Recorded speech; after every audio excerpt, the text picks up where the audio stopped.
Mga kapuso, may mga nahuli na mga motoristang iligal na dumaraan sa bahagi ng EDSA Busway sa Quezon City.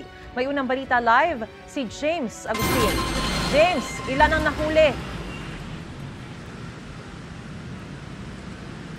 Maris, good morning. Umabot na ngayong umaga sa 20 yung mga motorista na natikita ng saig dito sa bahaging ito ng Santolan Station ng EDSA Busway. Tila nga walang kadala-dala itong mga motorista na ito na napadaan pa rin Maris sa busway sa kabila ng mataas na multa na itinatakda ng gobyerno na 5,000 pesos para pa lamang sa unang paglabag.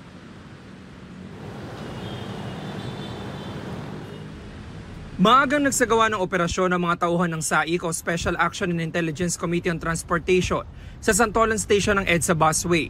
Unang pinarang isang ambulansya na dumaan sa busway kahit walang sakay na pasyente. Sabi ng driver, kahahatid lang niya ng pasyente sa Quezon City at pabalik na siya sa Angono, Rizal. Kasi po, gagamitin ng alas 6 po eh.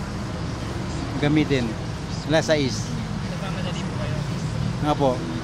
Ang isang motorcycle rider kitang-kita ang pagbagtas sa busway.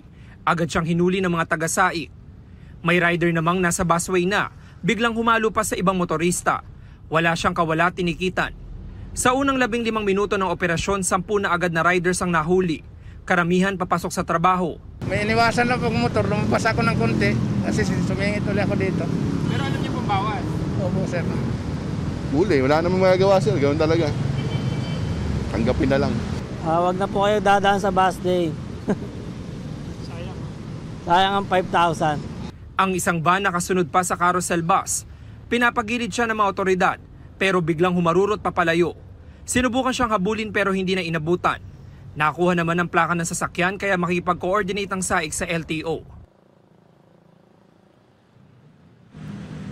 Samantala Maris, doon sa 20 na motorista na nabanggit natin na nahulit natikitan ngayong umaga, pinakamarami po dyan ay mga motorcycle riders na umabot na sa 17. Isa naman yung ambulansya na walang sakay na pasyente, isa ay service vehicle ng BJMP at ang pinakahuli natikitan ay yung taxi na napadaan din sa EDSA Busway. Yan ang unang balita mula rito sa Quezon City. Ako po si James Agustin para sa GMA Integrated News. Mga kapuso, para una ka sa mga balita, mag-subscribe sa GMA Integrated News sa YouTube. Sa mga kapuso abroad, subaybayan niyo po kami sa GMA Pinoy TV at sa www.gmanews.tv.